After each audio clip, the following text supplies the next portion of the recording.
Hey, everybody. Thanks for listening to Raw Knuckles Podcast. Please like, follow, and subscribe. Tiger Williams, 3,971 in 962 games.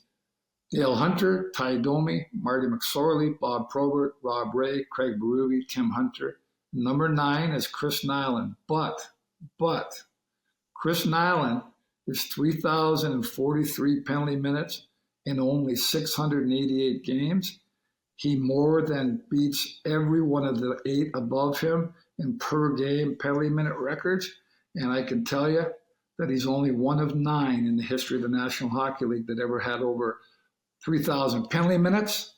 And to this day, he still holds the NHL record for a game in, let me put my glasses on again, March 31st, 1991, where he just happened to end up with 42 penalty minutes. When I stepped on the ice, I never backed down, and I never stayed down.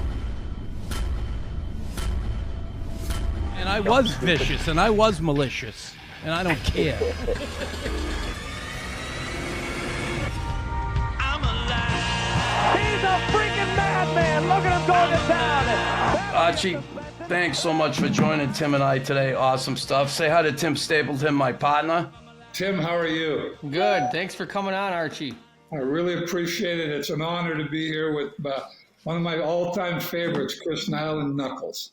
Yeah. Listen, I never knew you. I was your all-time favorite, and thank you for the compliment, and thanks for the backing.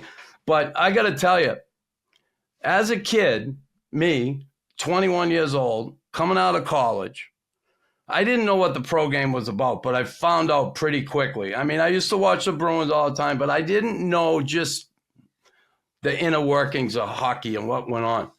And I remember my first year, I had that fight with Glenn Cochran, and next thing I have a contract, okay? And I remember going to Hershey, and everybody said to me, watch out for Archie Henderson. And I'm there, gee, I got to fight this guy. He's 6'6", 240, whatever. And I'm like, give me a little background of Archie growing up. How'd you get into the game, and what drew you to the game, and how'd you become a guy who goes out there and fights every night? Well, it's an interesting story because when I was growing up, I loved playing the game of hockey. We started actually on a little outdoor pond rink close to my house in a small village actually that called Montgomery that became part of Calgary later when I was about 7 years old. And we really didn't have anything organized. And then one day the community association decided they were going to put together a hockey program. Without being long-winded, Mom and Dad knew that I wanted to play, so they took me down and got me registered, and I started playing. And it's funny because the sweater that they gave me, the first sweater when I was a little tyke, was sponsored by Pink Bubbles Laundry. And, Pink Bubbles! Yeah, Pink Bubbles. And my mom actually kept that sweater, Chris, up until she passed away and gave me that sweater in a box of things later on. And I still have that jersey to this day. Wow. And we used to practice on Saturday and then play a game on Sunday. And there were only 2 teams. One was called the Lions and one was called the Tigers, and I played on the Lions. And from there, it just went on. The love of the game went on. When I got to, I guess we'd call Bantam AA in those days, a former NHL player had come back to Calgary named Hank Basson. And he was a former goaltender of the Detroit Red Wings and the Pittsburgh Penguins. And he started coaching that age group in Calgary, but it was more of an elite level rather than the community level that I'd been playing at. So I went in as an underage. I was 12 years old playing against 13, 14, and 15-year-old players. And he decided to keep me on the team. Now, I didn't get to play a lot, but I did get to play. And from there, he said to me, if you keep working hard, you may have a chance to turn this into something. Well, to be honest with you, I never, ever dreamt of going on and playing pro hockey or playing in the National Hockey League, which I did for a very short time. But what my dream always was, my mother and father, who were blue collar working people, wanted me to go to school. So I worked hard at my education. And as I went through high school, I ended up, Chris, being on the principal's honor roll when I was getting ready to graduate. And this is where the story becomes interesting. Because one day I get a letter from Dartmouth College. And Wow. they were asking me, they were asking me if I would come and play in Dartmouth, if they offered me a scholarship, so on and so forth. And it was probably a couple of days later, another letter came from the Lethbridge Broncos, which were part of the Western Canada Hockey League in those days. And so mom and dad sat me down. Again, these are blue-collar people. You got to understand, we came from a very small area in Calgary. And my mom right off the hop said, Archie, you're not going to Dartmouth, Nova Scotia. It's too far away. They had no idea that it was an Ivy League school. They had no idea. And my dad said, if you want, you Dartmouth, it's in New Hampshire, right? Yeah, Dartmouth's in New Hampshire. His parents thought Nova Scotia. Thought it was Nova Scotia. and they just didn't know. And mom just said, you're not going. It's too far away. And dad said, well, if you want, you can go and try out for this team called the Lethbridge Broncos. Now, again, I had been planning and had already registered in the University of Calgary and was going to be trying to become a civil engineer. I had no real aspirations of being a hockey player. I went down and was fortunate enough to make the team. And on that club, I was one of the younger guys. I played on the fourth line, didn't get to play a lot. But we had players like Brian Trottier, Brian Sutter, Ron DeLorme. The coach was Earl Ingerfield. And it was the first year of the team in the Western Canada Hockey League in Lethbridge. They had actually moved from Swift Current. Chris, I had no idea what I was getting into. I knew the Calgary Centennials because I had gone as a kid to watch them in the old corral in Calgary, but I really didn't have any idea, the Swift Current Broncos moving to Lethbridge. I didn't know. So, yep, go ahead. So you get there, Arch. Like you growing up as a kid, you always the tallest kid in the neighborhood? I was always tall and thin, and my favorite team was the Toronto Maple Leafs. We would get 2 channels on our television, and every Saturday night they had Hockey Night in Canada, and there was only a 6-team NHL. Yeah. My favorite player growing up was Frank Mahovlich. I just loved that guy, and I tried to be like him. He was a tall man as well. Yeah. And, I was always one of the tallest guys. And when I did finally go on to play junior, I was much taller than a lot of the other guys in the league, even though I was. Right? Were you 6'6" at the time? Did you reach that? I was actually 6'6", but by that time I had broken my nose a couple of times, Chris, from fighting. So when I looked up in the sky or in the rafters, I was about 6'9" because my nose was pretty big. So were you, being that big, were you just expected to fight too, I'm assuming? No, we had a conversation, Chris and I, a couple of days ago, and I think all of us tough guys, we start off wanting to be players, and what happens is you're afraid to fail. So you get cast into a role where you can help your team and you can make the team and you can stay there. So you grasp onto it and you stay there. And when I use an example, I'll bring this up for an example of a guy that was a player that wanted to be a player, became a very good player, became an NHL All-Star, and his name is Chris Nyland. And in the first 2 years at Northeastern University, he never took a penalty minute. And what I mean by that is Chris and I talked about this the other day, is I think everybody that becomes a tough guy or is a tough guy, it's in them, but they start off wanting to be a player. And some of us get used, some of us use ourselves, and we go and do whatever we can to stay on the team and to contribute. Did you like, I know Chris loved fighting. Did you like it? In the beginning, I did. Yeah, but it was different in those days. You got to remember, we didn't have video. We didn't chart guys or watch guys or have any kind of a plan prior to the game or anything like that. You knew who the tough guys were. In the beginning, yes, I enjoyed it. It brought me some recognition to the team. It welcomed me to the group. But when I got older, actually, after I started to have children, Alice and I had our first daughter, it became very, very hard, to be honest with you. Yeah, it does. Like you end up, it wears on you mentally, physically, and emotionally. But when you're a young guy and you like you say, trying to get to the NHL, you do anything to get there, and you did. You're drafted. Before we get to the draft, you were drafted by the Caps, I know, and then the junior career though, did the fight in there, like, it was crazy back in those days, right? A lot of brawls. Intimidation was such a key part of the game back then. You would scare teams out of the arena.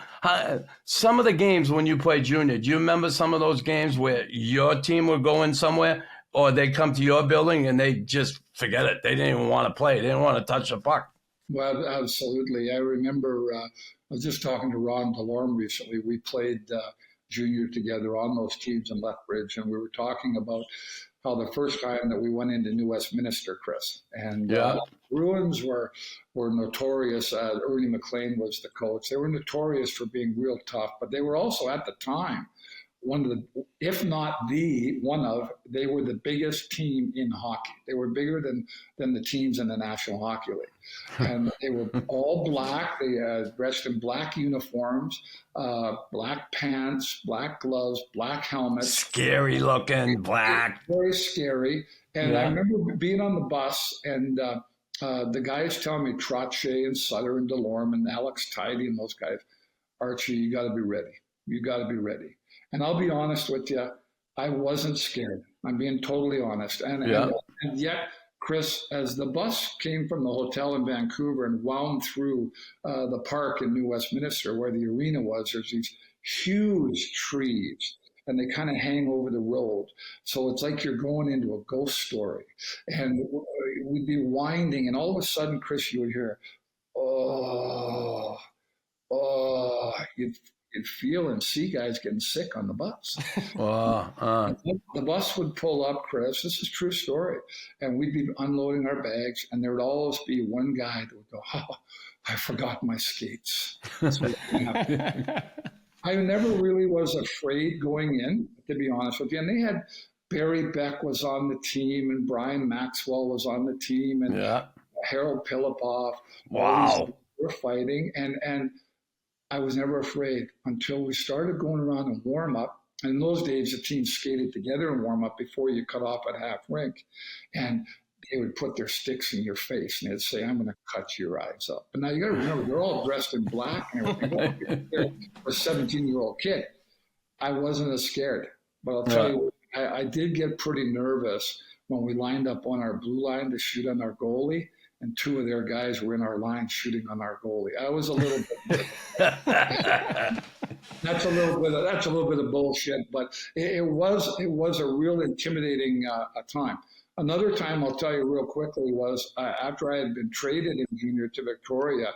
I was coached by Patty Janelle, who was very famous, iconic in the Western Canada Hockey League as being a tough guy with tough teams. We went into Saskatoon one night, and this was actually a real bad night for the league and for our team. I was not playing. I was suspended. I was on the bench with Patty helping coach, and Derek Barron, I believe was his name, came down the ice, and Timmy Williams went to poke check him. The sticks got caught. They went up, and Derek got hit in the eye. Well, what happened is Shaky McLeod was a coach for Saskatoon Blades, and they names? Shaky McLeod, right? He was actually the coach of the Canadian national team prior to this, but the benches got emptied, and it was really, really bad, Chris, to a point where they actually shut the lights off in the building to stop the fight. Now, a lot of people believe I was involved in that. I wasn't. I was on the bench. But it was bad. Guys got hurt, and we actually got on the bus after the game, and there were a bunch of people around the bus. So Patty Janelle had told us, Just get on the bus. Don't say a word. We're going back to the hotel because we were actually supposed to play them again the next night. And we went back to the hotel, downtown Main Street in Saskatoon. And Patty said, you close all your blinds. You don't leave your rooms. We'll get you something to eat. And you stay there for the night. Well, the next morning, we find out that the arena had been padlocked. And by the mayor, he would not allow us to play. And it became a big national story. It was on TV, and they had video from the fight and everything. It was bad. I can go on and on and on, Chris. Yeah. Tell you about. Well, that gives us a taste of the slapshot era. Yeah. Right. Absolutely. So, which is cool. But so you get drafted by Washington Capitals. Were you, when you got drafted, were you like shocked? Were you happy? Like, wow, I can't believe it. I'm going to get my shot. Actually, the story is when I was a kid, I used to work at the bakery, and I used to make donuts. And I always took the night shift because I would get 25 cents more an hour. Again, we're a working class family. We didn't have a lot of money. So the day of the draft, I didn't even realize there was a draft. And in those days, they did it by telephone. It's not the thing that they have now. So I come home in the morning. It was about 8 o'clock. And I'm coming up the driveway after parking the car. And I'm covered with flour. And I've got on my baking uniform. And my mom is standing at the back step, curlers in her hair. And she's got her house coat on. And she goes, Archie, you better get in here right away. What's the matter, Mom? She said, you just got a phone call from a General McNabb in Washington, D.C. General McNabb. Now, the general manager of McNabb was Max McNabb. So I turned to my mom. You got to realize this was at the time of the Vietnam War. So I turned to my mom. I said, I'm not going to the Vietnam War. I'm Canadian. Mom says, well, here's his number. You're supposed to call him back. It's General McNabb from the Washington, D.C. And I didn't phone him back. There's no way I was calling him back. Well, he phoned 3 days in a row to try and get a hold of me. And of course, my mom and I would never answer the phone. And if we did, we'd say, well, he's not here. So on the third day, finally, I pick up the phone and he says, it's Max McNabb from the Washington Capitals. And I go just like this. And my mindset, I go, I'm Canadian. You can't draft me. I'm not going. True story. He tells me, he says to me, Chris, I'll finish the story real quickly. He says to me, well, we need you to come to Ottawa. He said, we want to do physical testing. The coach was Tommy McVie in those days. He was ahead of his time. Legend. And so you remember I worked in a bakery. So we went to the airport. And in those days, you were supposed to pick up your ticket in the mail or at the airport. Well, nothing came in the mail. So Dad drives me up to the airport, and there's no ticket for Archie. So my dad had to buy me a ticket to go to Ottawa. I got repaid later, obviously, but I got on the scale, and I weighed 245 pounds. Oh, wow. Ooh. Remember, I didn't just work at the bakery. I ate them. I was going to say, how many donuts is that? So anyway. Supposed to be making them, not eating them. So that's what I walked into. And Tom McVie said, he had a meeting with me. He said, when you come back in the fall, we want you to weigh 207 pounds. We want you to do 30 push-ups in a row. We want you to do 30 sit-ups in a row. And we want you to run the mile in 5 minutes and 40 seconds. He was big on the running, Tom McVie, right? Yes, he was. So, and he'll tell you the story someday if you're ever talking to him. I went into training camp and I weighed 207 pounds. I did 30 push-ups in a row. I did 30 sit-ups in a row. And when I ran the mile, he clocked me at exactly 5 minutes and 40 seconds. And he turns to me and he goes, great job. And I said, what's next? Wow. Wait, you lost 30, like over 30 like pounds? And the story is, I'll tell you this, not to get comical, but this is the way they were. Chris will tell you, back in the day, we didn't have gyms like they do today. We didn't have dietitians. We didn't have trainers. So what I did when I got back home from Ottawa, I said to my wife, I have to run this thing in 5 minutes and 40 seconds, 42 seconds, something like that. So what we did is Alice, my wife to this day, owned a little yellow Honda Civic. And we went down by the river in the community where I lived, and we marked out on her odometer exactly 1 mile.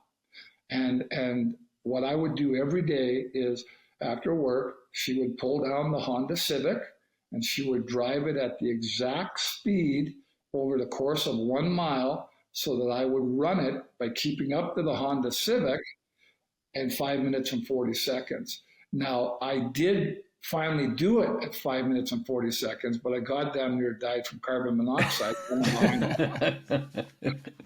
Oh, that is awesome. So you get to the Caps and you're going to embark on your NHL career, which is awesome. And geez, you went to the Hershey Bears. You go to your first training camp. Now, did you play a couple exhibition games up there with the Caps, or did they send you right? No, south? what happened was on the first shift of training camp, their first round pick, I forget, it was a defenseman. Not Rick Green. No, it wasn't No. Green. Greeny. No, it was a man from the Quebec League. I have to look it up, but he was the first pick.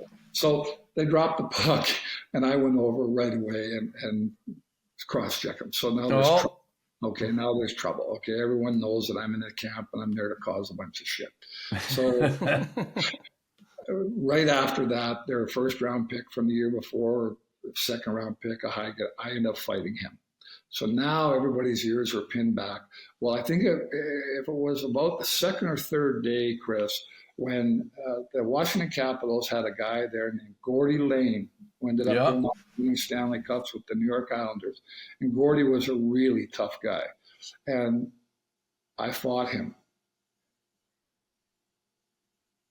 Before they dropped the puck, I fight him again. Then they dropped the puck, and I fought him a third time. Max McNabb comes down out of the stands, stops the training camp, and says, okay, that's enough. We know what you guys can do. I don't want any more of this. So there was no more fighting. Well, my roommate that first year in training camp was the infamous Brian Bugsy Watson. Oh, God. So Bugsy, they had to actually pull him aside and say, listen, you can't wind this kid up anymore, because he had me wound up tighter than a top. And the rest of the training camp, I didn't fight, but I did score a little bit, tried to be a player. And they assigned me after that to the Port Huron Flags, which was in the International Hockey League. And the reason for that, not to pretend I was any better than I was that the Washington Capitals only had a split farm club in Hershey. They shared the team with Buffalo. And the tough guy that they kept in Hershey was a little bit older than me, and you played with him, and his name was Nelson Burton. Nelly.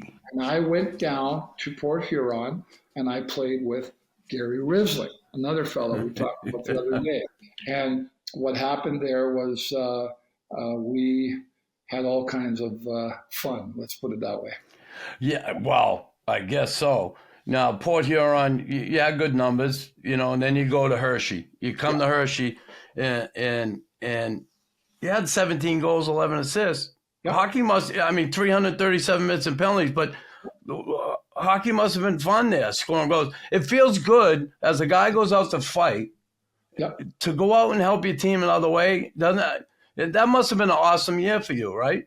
It was, and it was the Hershey Bears, as you know, were a very famous American great organization. Yeah, run by Frank Mathers, and the fan base in Hershey, for example, I think there were 9,200 people lived in the town of Hershey, and we would sell out every night of 9,000 people. I always thought, what a great place to go on a night of hockey and rob a house.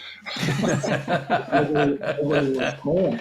Not that I would ever do that, but it was great. That was the year that I went up, and it was still a split farm club with the Buffalo Sabres. And we had players like Larry Playfair on that team. Bill Riley, who you played with, was on different guys. I'd have to look at the roster. But one funny story I will tell you, Chris, is that year they have it listed as 337 penalty minutes. And if you look up Gary Risling's hockey DB, he has 337 penalty minutes. But they made a typo. I actually had 342 penalty minutes. Oh, the bastards. And I'll tell you the story. I'm writing that down on here. Don't worry, I got you. I'll tell you the story that goes with it. So myself and Gary are rookies. We're playing for the Hershey Bears. We're on the same line. He was my left winger in Port Huron and in Hershey for a couple more years after that even.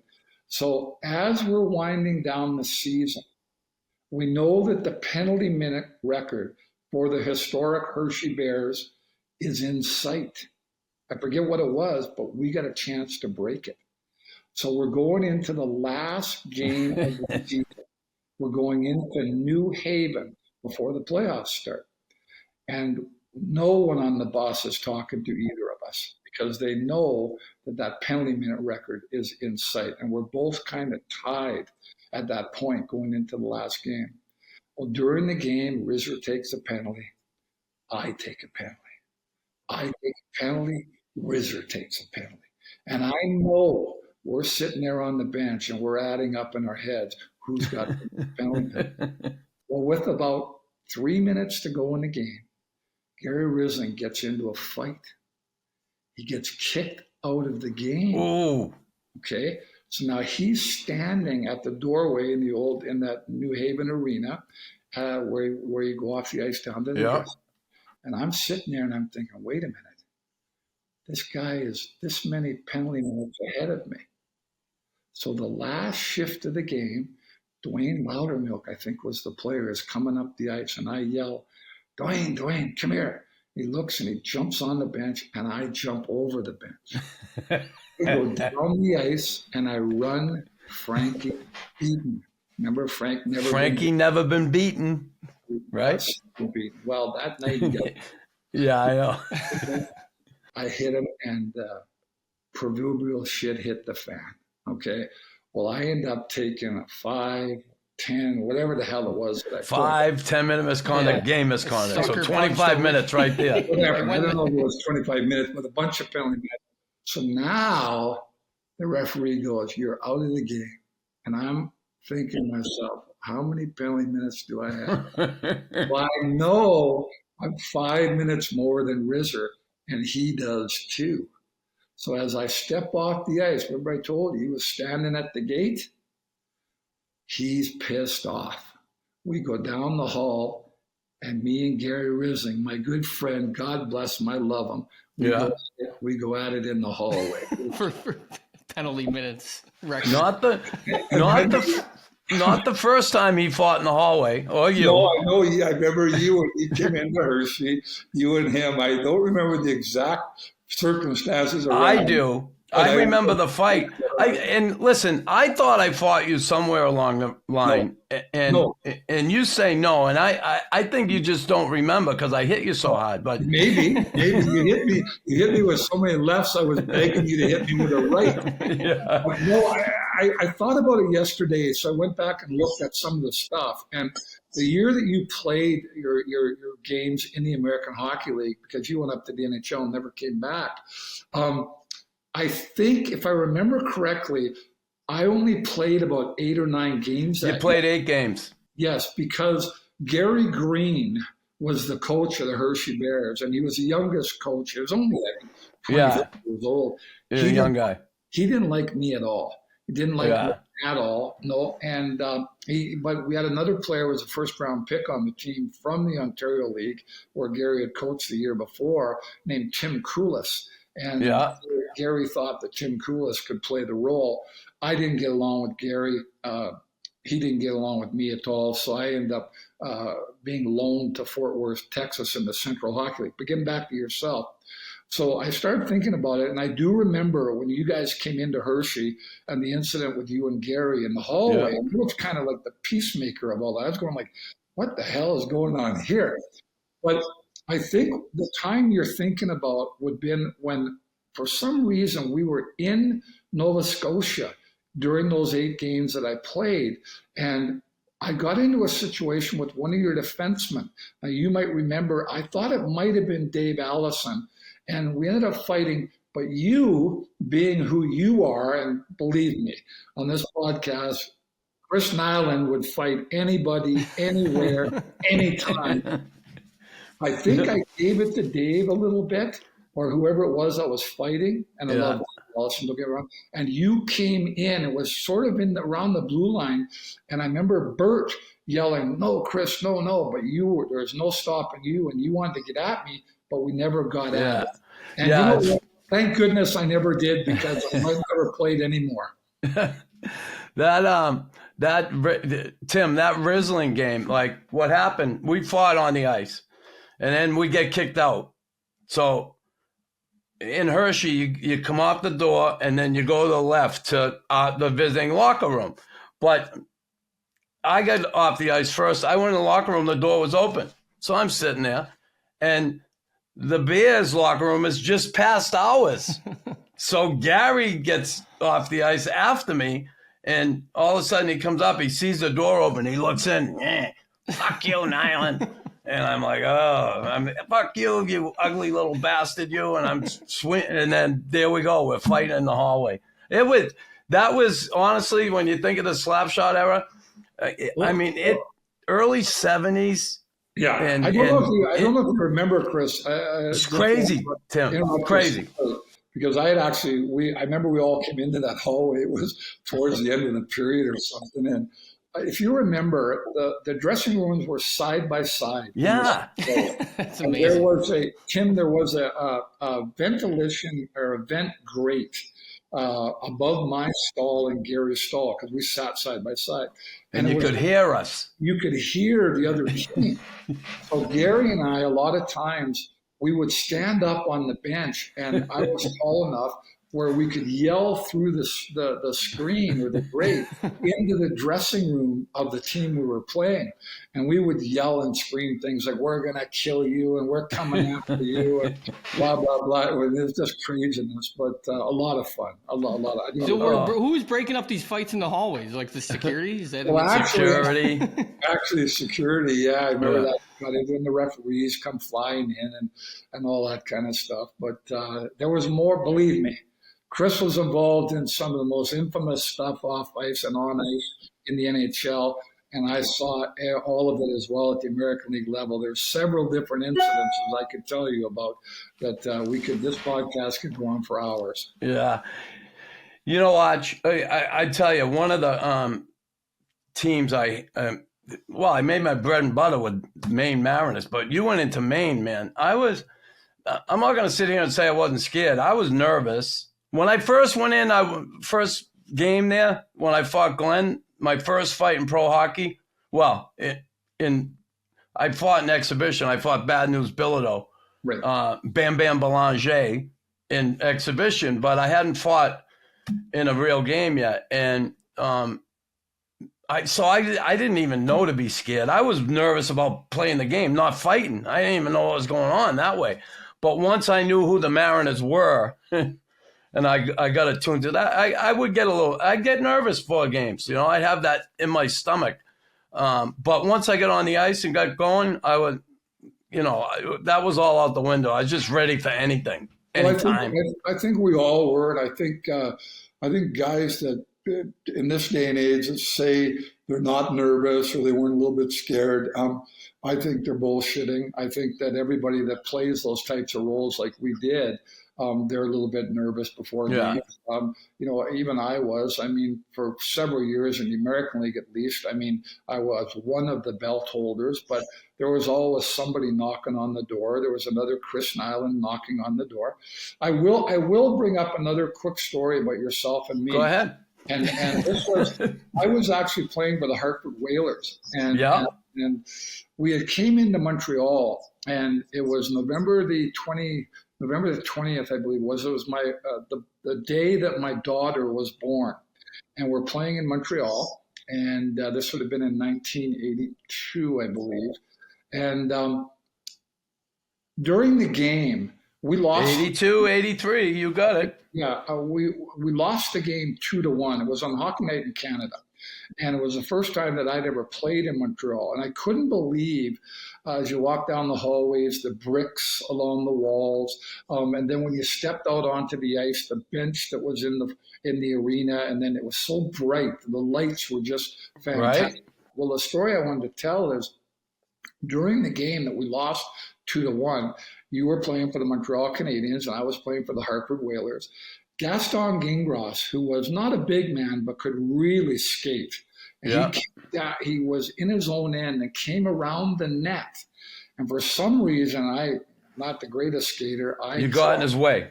I hit him. I hit him really hard, and Gaston went down, and he was hurt. He had to get helped off the ice. Well, right after that, Big Bird, Larry Robinson, comes over and has a little chat with me, and I kind of shake my head. I'm thinking, no, I don't want to fight Larry Robinson. I'm trying to play here.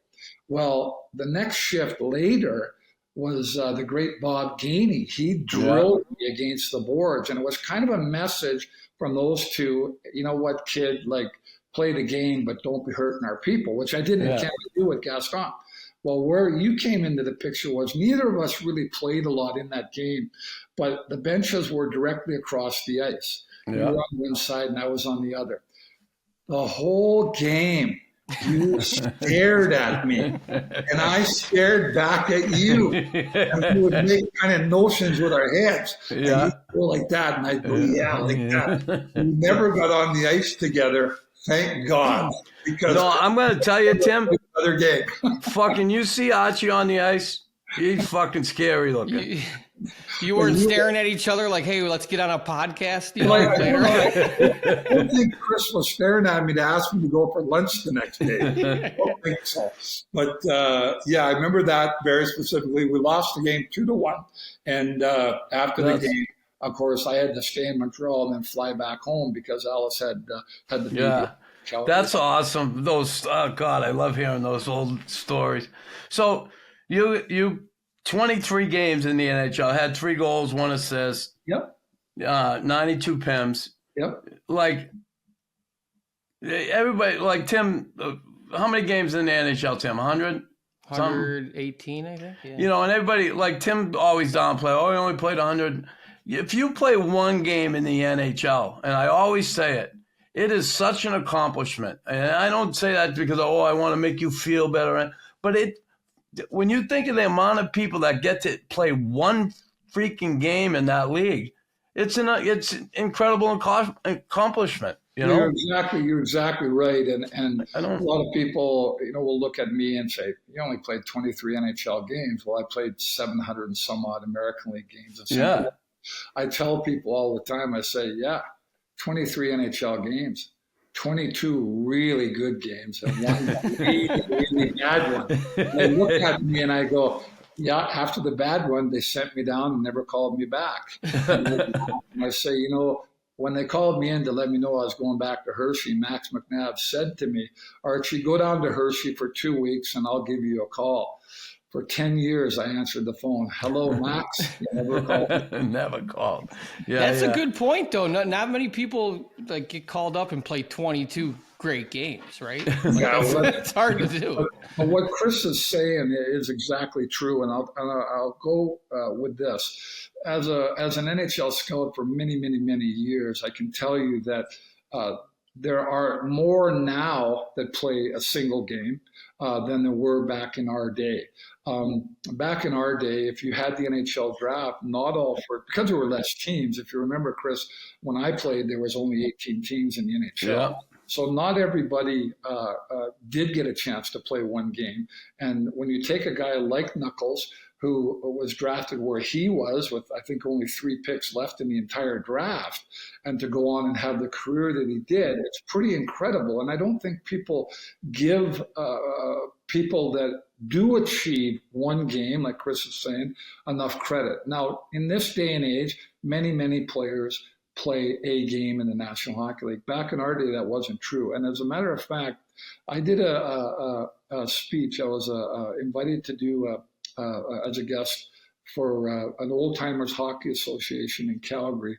This would have been probably about 4 or 5 years ago, and I didn't really know what to talk to these guys about. There was about 400 or 500 guys there, and it was kind of a stag night. So I knew that a lot of these guys had still played into their 30s, 40s, 50s with the dream of playing in the NHL. Not that they were ever going to, but they always had an excuse. I could have played, but I tore my knee out. I could have played, but the coach didn't like me. I could have played, but I got married. So it was all, I never ever wanted to embarrass these coulda, woulda, shoulda guys.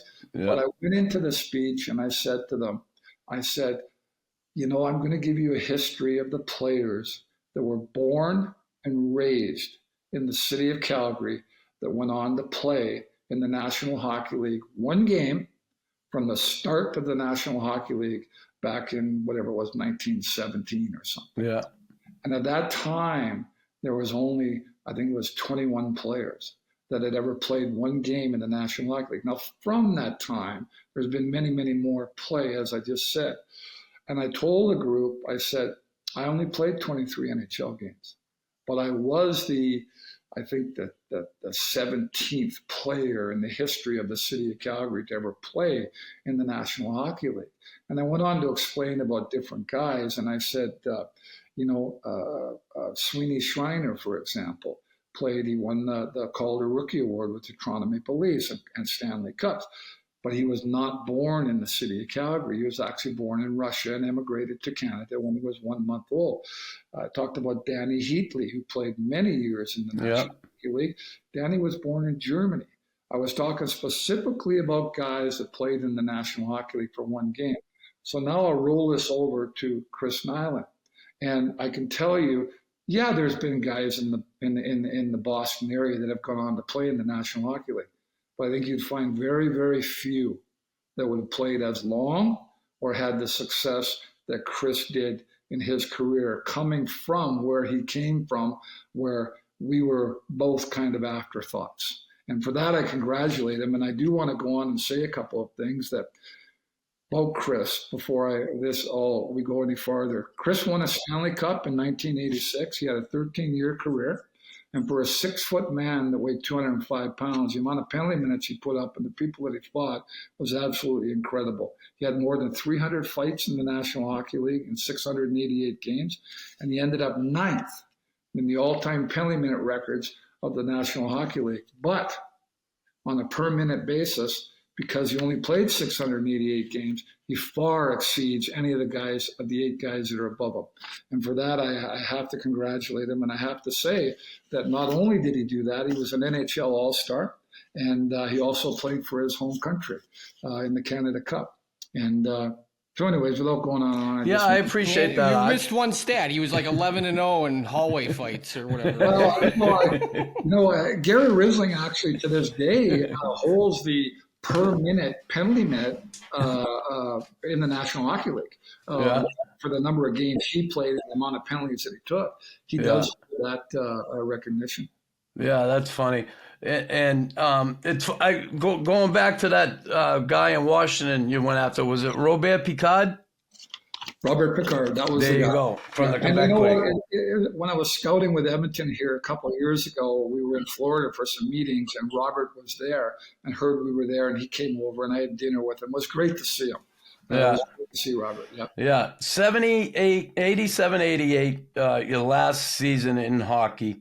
You played for Maine a little bit, and then you were in Saginaw in the I. You still 231 minutes, the year before 246, the year before, you always put the minutes up. I know for me at the end, it got really difficult mentally, physically, and emotionally. What kind of toll did it take on you, that toll that you couldn't let people know it was taken on you? What happened, Chris, was that summer I had basically retired from hockey, and what Alice and I were going to do was we were going to buy a couple of Tim Hortons franchises. Yeah. And in those days, Tim Hortons was big down east in Canada, but really had not come out west. And I got talking to, what was his name? he played hockey anyways. His brother played for the Philadelphia Barber, Johnny Barber, Okay. Bill Barber's brother. Johnny ran the franchising for Tim Hortons out when they started in Western Canada. So Ellis and I were going to buy a couple of franchises. We were going to be the first franchisees in Calgary. And during that time, as we're kind of rolling back and forth on what we were going to do with the rest of our lives, I get a call from the Chicago Blackhawks, and it was Bob Pulford. And would I be interested in coming and playing in Saginaw, Michigan? And they had a bunch of young kids, and they were struggling. They were in, I think, last place. And I really wanted to continue playing, but more than that, I wanted to coach. I wanted to stay in the game somehow afterwards. So I took the Tim Hortons thing and put it off to the side. And I went down and played, I think it was 50 games with Saginaw, which was their number one farm team for the Chicago Blackhawks in those days. And they had players on that club like Eddie Belfour, Butch Cassidy, who coaches the Vegas Golden Knights, Dave Mackey. I get down there, and they said, can you play defense? Now, I'd always been a right winger. And I said, well, I played a little bit of defense with Tom McVie the last couple of years in Portland, Maine. He put me out to kill penalties and stuff like that. And I said, yeah, I can play defense. And they said, great, we've got a young kid we want you to play with. And that young kid was named Dave Manson. He was my partner. So I ended up playing in Saginaw, and that was my last year. So to answer your question, it made it easier playing with a guy like Dave, but it did become, after he got called up and never came back to the minors, it became difficult. My family was back home. My kids were back home. Young AJ, Archie Jr. had been born at that time. And I was there by myself. So the fighting part of it became, how do I word this? It became harder to do it on a nightly basis. But the fire to still win and to be a success at that level was still there. We ended up coming out of last place, making the playoffs. We lost in the conference finals to Flint. The coach was Rick Dudley. And after the game, I knew I was done. So rather than going into the dressing room, I will tell you, in the last game, there was about 2-3 minutes left in the game against Flint. We were getting knocked out. And that was the year that New Jersey, Lou Lamoriello, had sent 3 or 4 players from his farm team, wherever it was in the American League, sent them to the International Hockey League so that they could play in the playoffs. It was kind of a controversial thing. And they had a player named Jamie Huscroft, who was actually a really good friend, not at that time, but had played with my brother. So with about 2 or 3 minutes left in the game, I had my last fight with in pro hockey with a fellow named Jamie Huscroft. And we got kicked out of the game. And I remember holding on to him at the end of the fight and saying, because he was just a young kid, and he is tough. He was tough. Great, great guy. And I looked at him and I said, you're going to fight all the rest, but you just fought the best. And that was it. Team came in the dressing room after, and I knew I was done, Chris. So I didn't want to be there. I went in the hallway, and I'll admit it, I was crying. It was the end of my career. And all of a sudden, down the hallway comes the president, commissioner of the league, the great Bud Poyle. And he says, how you doing? I said, well, I'm done. And he said, you call me in 2 weeks. He said, I've been talking to Bob Pulford, and I think we've got something for you to coach in Indianapolis, which ended up where I coached my first year after that. So I'm very, very grateful for that. Did you ever, Archie, up to this point or throughout your career, did you ever wish you went to the Dartmouth? You know what? No, I wouldn't change anything. I wouldn't change anything. That letter was an exploratory letter, obviously. I'll tell you, do I regret going? Well, obviously it's an Ivy League school, but my background and my family, we didn't really know anything about university hockey. We just, all we knew was the Western Canada Hockey League and the NHL. I didn't know anything really about the American League even. So do I regret it? No. Would I change anything? No. But if my son had an opportunity to go to Dartmouth College, I would be all over it. Right. Obviously. It's funny. it's funny you say that, because on the flip side, in my case, we knew nothing about junior hockey in Canada. Exactly. Like nothing. And I always say it, you know, I really feel if I come up here as a kid and play junior hockey, Yep. I would have been a first round pick back in that era. Yeah. Sure. I really, because I look at Jimmy Mann was a first rounder, right?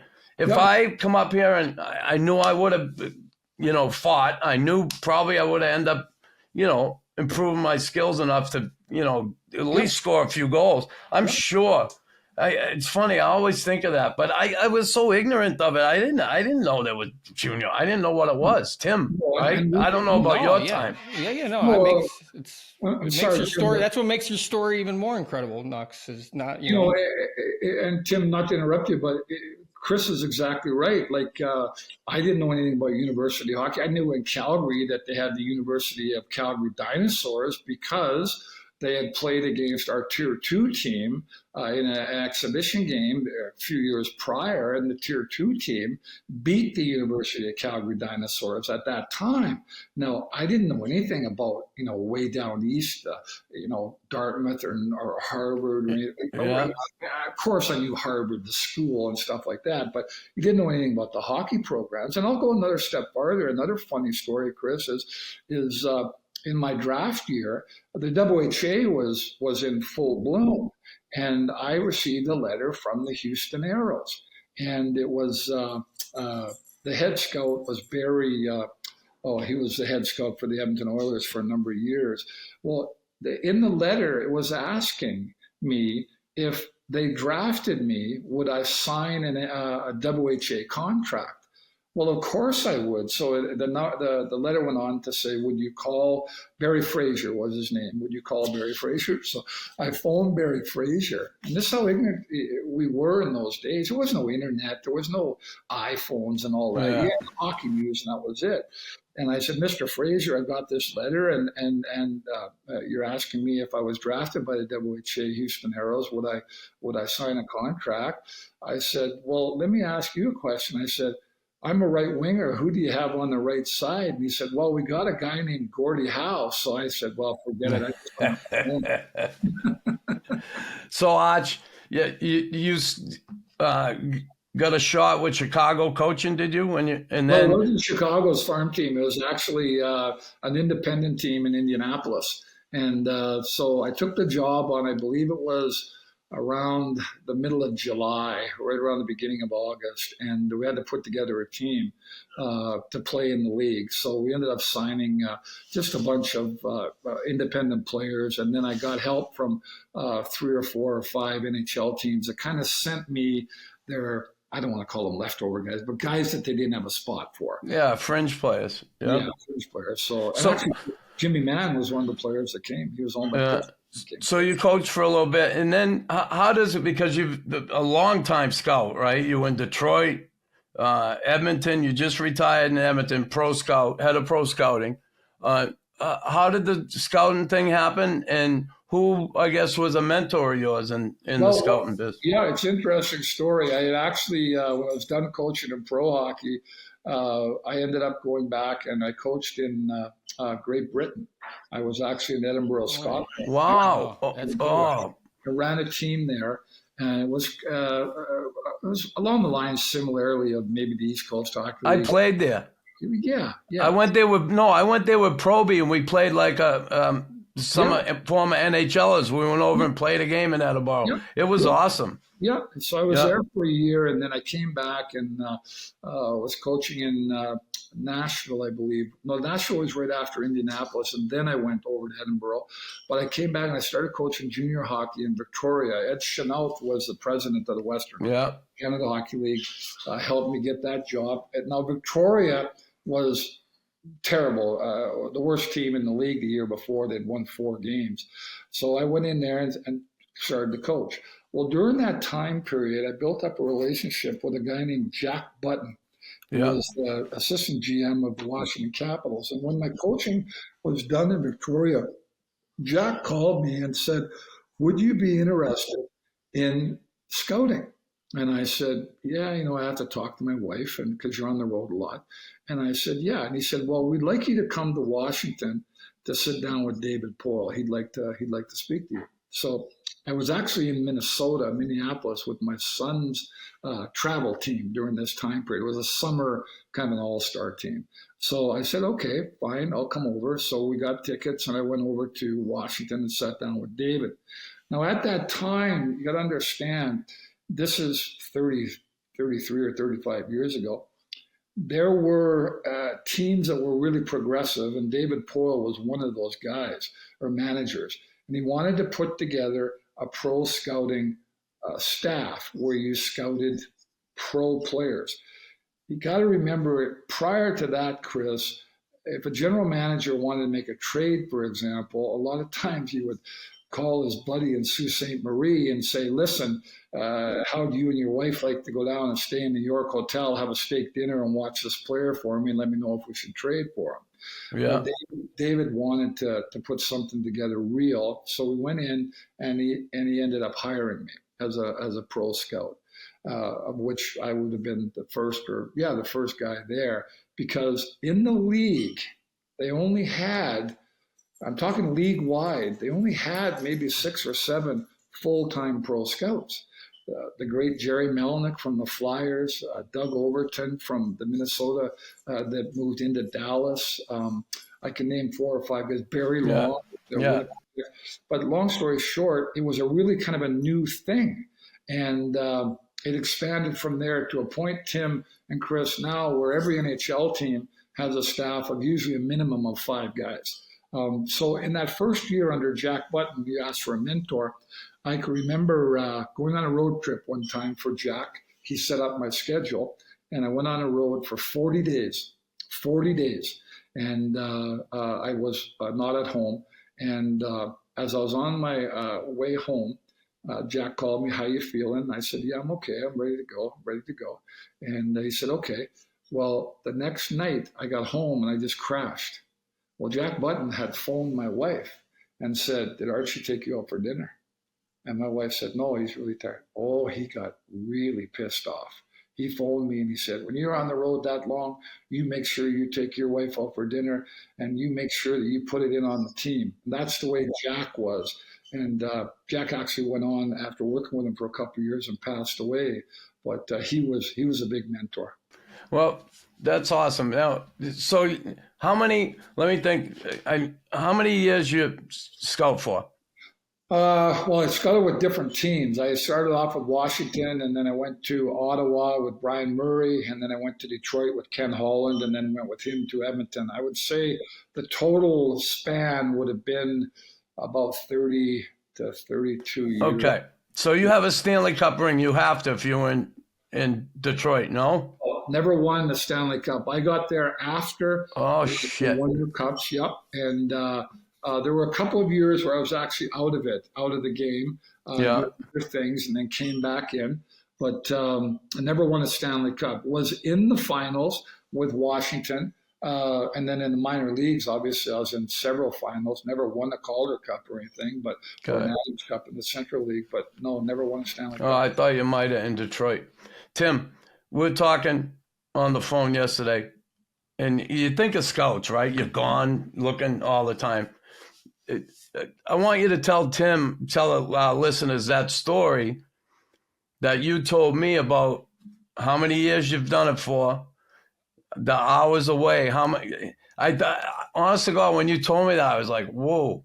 Yep. And it's incredible. It's incredible how long these guys are gone. Tim, the story I told Chris was the year that I retired and that I decided I'd had enough. I've been invited by a good friend of ours named Mike Emmerich, who was the NBC hockey guy. He's in the U.S. Hockey Hall of Fame. Tremendous gentleman. He asked me to come to Port Huron to do to be part of a fundraiser for the YMCA. And it was being held at the McMorran Arena. And there was a couple thousand people there. And I had not been back to Port Huron in 30 some odd years since I played there, actually. So I said, yes, absolutely, for you, Mike, I'll do it. So I came in, and Mike had just retired about 2 or 3 weeks before that, maybe a month before that. And a lot of people were asking him, like, why did you retire? Well, he was the MC of this event. And during his speech, he said to people in the crowd, he said, a lot of people are asking me why I retired. And he said, here's the story. He said, I came home this past year and my wife sat me down. We were having our morning coffee. And she asked me, Mike, how many nights do you think in your career you've been away from your own bed? So they started figuring it out, and they came up with the number of about 5,000.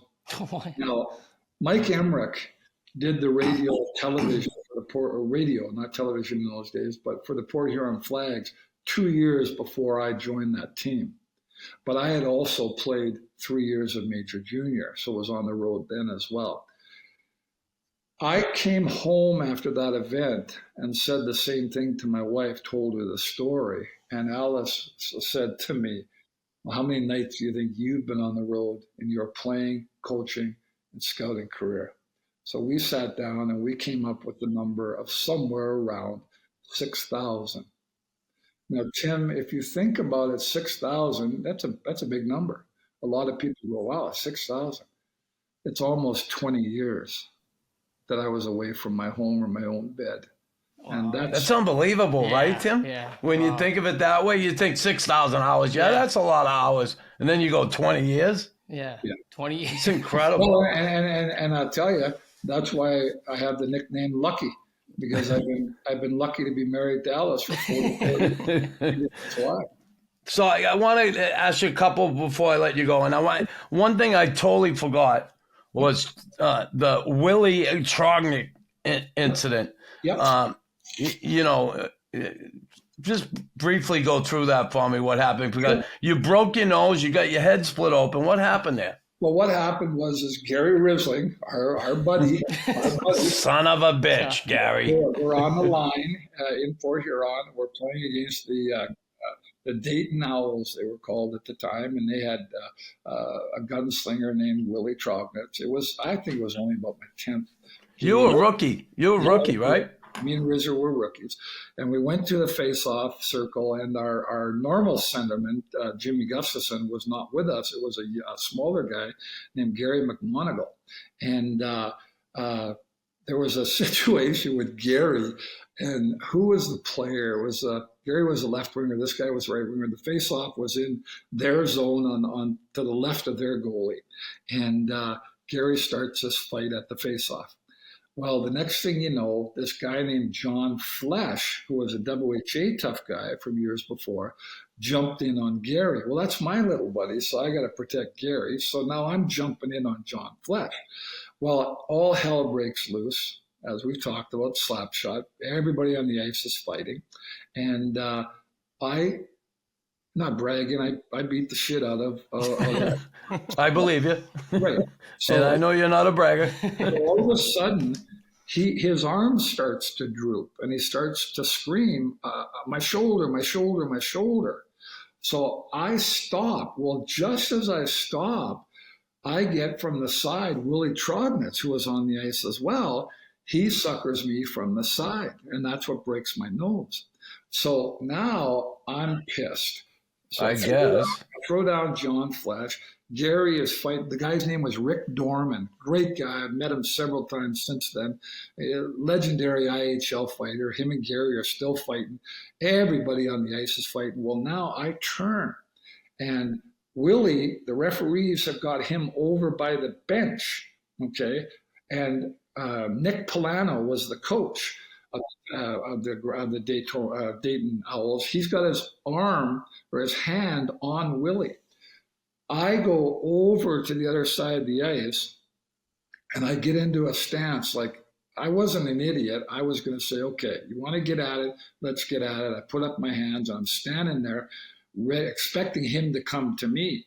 Well, the next thing I know, he's got a hand in his stick while he's standing there with Nick Polano, and he two-hands me right over the head. Okay? Wow. So I go down, and now I'm cut in the middle of my head, and I'm bleeding, but my nose had been broken by the sucker punch. So now the crowd starts coming down over the bench, and I was kind of out of it, so I'm only going on what people told me later. Well, now the crowd is getting onto the bench. They're going after Polano. They're going after Willie Trognitz. The police are involved. They finally get it cleared up. I go into the dressing room in Port Huron, and I am out of it. So they come in and the trainer was named Rick Onge, just a great guy. Just turned 80 years old the other day. So happy birthday, Rick Onge. And they say, you got to go to the hospital because you're concussed. Obviously, I was concussed. The guy hit me with a baseball bat over the head. Well, I go to the hospital, get evaluated. I go, I'm not staying in the hospital, but they made me stay. Okay, the next morning I get out, and that's when kind of all hell broke loose in the league, because what happened is the president of the league stepped in and said, okay, there's suspensions coming. So there was a bunch of meetings going on and on. I was a rookie. I just wanted to play. I didn't want to get involved. They ended up, Mo Bartali, I think, was the owner and general manager of the Dayton Owls, and they were getting ready to move to Grand Rapids. When he started arguing that, this guy started, which was not. They ended up suspending Willie Trognitz for life from the Hockey League. He never played another game in the eye, but he ended up going to WHA later, right? 10 days later. What a way to start your career. I think a lot of guys might have packed their bags and went the other way, right, Tim? Oh, yeah. You might be right. But I wanted to play, and like I say, 10 days later, Willie Trognitz signs with the Cincinnati Stingers. So that gives you a sense of what was going on in those days, because Jacques Demers was the coach in Cincinnati, and he wanted somebody to protect Robbie Ftorek. And Willie, I think, ended up playing a small number of games in the WHA. But what's really interesting about this story is that several years later, it was actually the year that we were talking about with Gary Green. I got loaned to the Fort Worth Texans. So Alice and I pack up our trailer. Remember, in those days, all the guys in the minors, we had a trailer, and we'd haul it back and forth from where we were coming. And we're heading to Fort Worth, Texas. The coach that was coaching Fort Worth was my coach in Port Huron. His name was Ron Elliott. So they told me when I left, when you get about halfway, make sure you call Ron and let him know where you're at. So Ron kept pushing, we need you to get here, we need you to get here, we need you to get here. So we're driving, and I stop about halfway, get a hotel, and I phone Ron Elliott. And I said, okay, here's where we are. I said, now, what's the deal? He goes, I need you here tomorrow. He said, we're going to practice, and you're going to play the next night. I'm going, okay, well, that's fine. I said, I'd like to get number 19. And he goes, yeah, I don't think I can do that. I said, what do you mean? I'm number 19. Like, I wear it's like I remember that 19. Chris Allen wears number 30, and I wear number 19. Ron, who was my coach in Port Huron, where I wore number 19, he goes, well, he said, we've already given it away. I said, well, I don't give a shit if you're giving it away. You tell whoever's got it, I'm number 19, I'm wearing the jersey. I said, by the way, who's got number 19? And the phone goes silent, and he goes, Willie. Willie Trognitz. I go, what are you talking about? This is the coach of Port Huron when this all happened. He's now bringing me in, and he's already got Willie. So now the conversation all the way into Fort Worth is like, what the hell am I going to do here? So I go in the first day, and we're sitting directly across from each other in the dressing room, and I walk in, and the room is silent. It is silent. And I just ignore him. I'm putting my stuff on. We go through our practice. Nothing is said. We're going to play that night. We're on the same line. As it turned out, Willie became a good teammate. We never really talked about the incident after, really. Tried to keep that away from the team part of it. And we ended up going to the 7th game of the finals. And we lost the Adam Cup to the Salt Lake City Golden Eagles 2-1. And that was a team that was in last place when we both got there. So that tells you what the toughness means to the team. And it also tells you what Chris Nyland did for the Montreal Canadiens. That's awesome. What a story. Couple things I want to ask before I let you go. Yeah. And I'll be here as long as you want me. Today's game. Yep. As opposed to back in the day, what do you like about it? What do you not like about it? Well, I wish there was more physicality allowed. I think every time that there's a real solid body check or something like that, the ears perk up, and a lot of times there's a penalty call. I think we fall into a trap from our era of saying, well, we were better than these guys. Well, that's not true. I can tell you from scouting all the games that I've scouted over my career, which probably totals close to 5,000. They're much better today. They're much better physical condition. They train year round, Chris. We didn't. Most of us got summer jobs when the hockey season was over. But the game has really, the game has really not changed as much. Now, people might disagree with me. They might say, oh, yeah, it's changed. The players are bigger. Yes, they are. The equipment's better. Yes, it is. But the actual game hasn't changed. The object is to put the puck in the net against the other team. And I don't think, in my opinion, the game has changed. But what's happened is people in the game have changed. People that make decisions in the game and people that are around the game. For example, I can go to a press box now in an NHL arena, and I don't know very many of the people that are doing the scouting, for example. And a lot of them are guys that, God bless them, I'm glad they're working in the NHL, but they never played at a very, very high level. A lot of them do, don't get me wrong. But the person has changed in the NHL. For the good? I think so. I mean, hockey is a huge business now. It was a big business in our day too, Chris, but we never thought of it as a big business because we weren't attached to that part of it. Yeah. It was more a game for us. It was a life for us, a lifestyle. Yeah. Yes, it was a big business for the owners in those days. But now today, it's a big business for both the owners and the players because they make so much more money than we ever dreamt of making. Yeah, pretty cool. Right? Yeah, it is. No, I was going to ask you, Archie, to go back here 1 second. I wanted to know, I came across that fight with Probert. That was awesome. We had talked about that, Tim. Yeah, when was that? Yeah. Well, Probert came to the Adirondack Red Wings when he was a rookie. I was kind of at the end of my career. It was my last year in Portland, Maine. I did come out of retirement, as I said, to play the next year in Saginaw. But again, I don't want to, in any sense, be bragging. I was one of many belt holders in my day. And Probert, like Chris, coming up as a rookie was going to make his name. So we actually, that fight, I believe, on the video was the first of two because I fought Bob Probert twice. And that one, I can't remember if it was in Portland, Maine, or if it was in Adirondack, but we fought. And the first time we fought in Adirondack, he actually hurt me. Like, he hit me and he hurt me. And I never really in my career had been stung a lot. And I remember leaving the penalty box, he wanted to go again. And I was willing to go, but the referees got in between us. And I thought better of it because I was hurt. So I went over to the players' bench and sat down. Probert continued playing. And I only got, I think, maybe one or two shifts after that. And I just wasn't right. Well, the next morning, we had to play Adirondack that night, and we were going on the road to, maybe it was Rochester.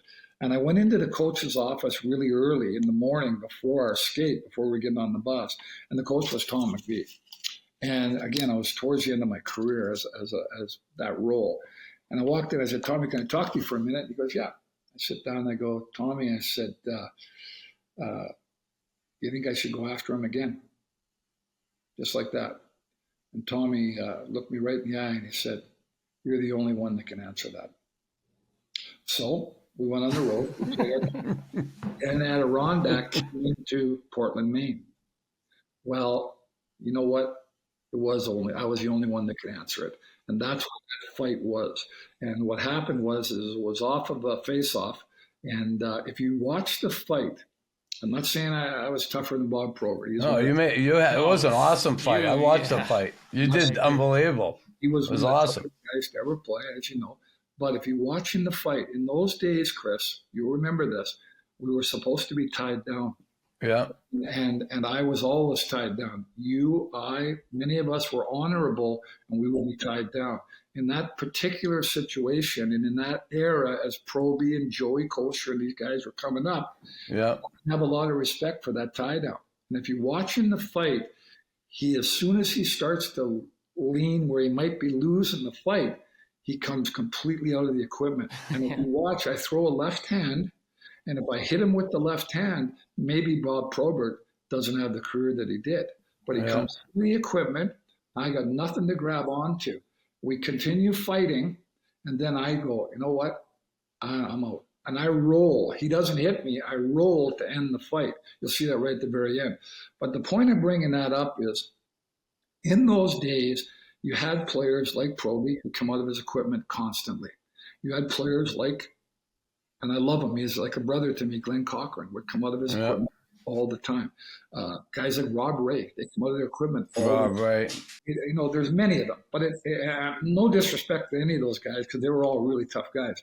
But it put us guys that were tied down into a real predicament, because Disadvantage. Yeah, I was going to say, Chris, you had to deal with Dave Brown coming out of the locker room. With Exactly. Right. Exactly. Yeah, that wasn't fun. I'm like, whoa, what the hell's going on here? How do I do this? Right. Yeah. Right. It's not easy. No, so you take a look at a guy like Proby. I mean, one of the toughest of all time, let's be honest. And but in that particular fight, Tim, and I wish they had video of the first one. In that particular fight, he does come out of his equipment, and it kind of pissed me off, to be honest with you. Yeah. Listen, Arch, we always ask our guests, listen, you can tell a story, and I love it, and I love you. You're a good man, and I really appreciate your time. But we usually ask our guests at the end, what would be the first line, if you were able to write it, of your eulogy?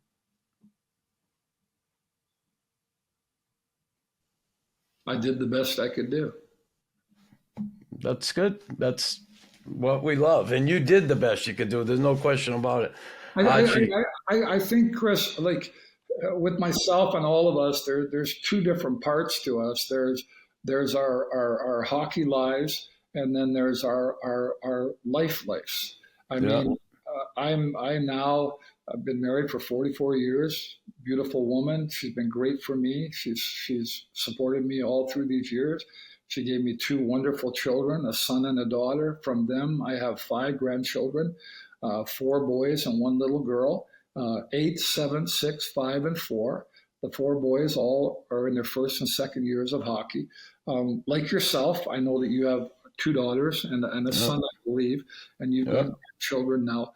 I think, we go through life thinking about what we did in hockey, but we're at a point now where we can look back and say, you know what, our family and the people that are gonna be here after we're gone are what's really important.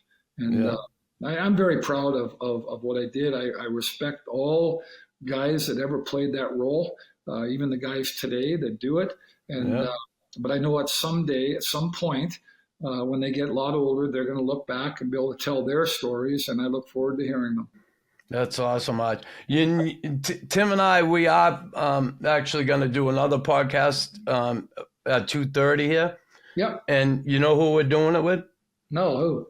Keith Acton. Oh, gosh, please say hello to Keith. He loves you. Please say hello to Keith. That's great. He loves you. He says, I love Archie Henderson. Keith What a Acton. hockey player that was. Right. Jimmy, Chris, I'm going to forward you Jim Hunter's number as well, so you can get a hold of him if you ever want to. Good stuff. Yeah, and Timmy's a good friend from Calgary, and I'm sure you'd have a lot of fun with him. Archie, awesome to have you. And I'm just going to say, God bless you. You're an honorable man, a good man, and I'm happy you had the career you had, and then afterwards in scouting. So. Well, I really appreciate that. Awesome stuff. A lot of respect for you, my friend. Now, before we go, I want to read this off. I made my note. All right. And this tells you how many fights and how many situations Chris Nyland was in.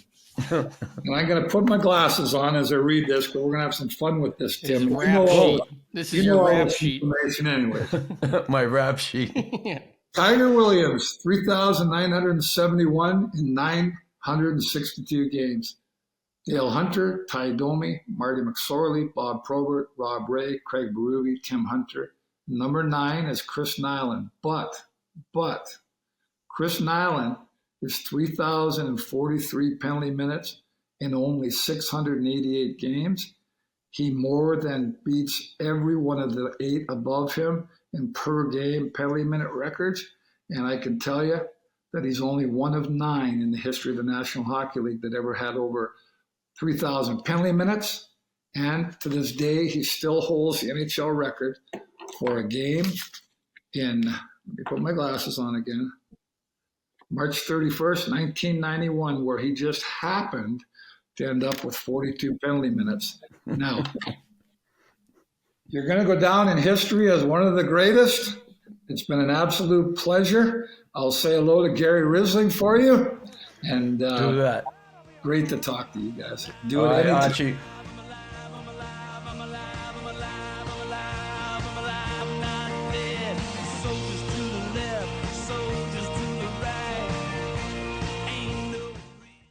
Hey, everyone. Thanks for listening to the Raw Knuckles podcast. Don't forget to like, follow, and subscribe.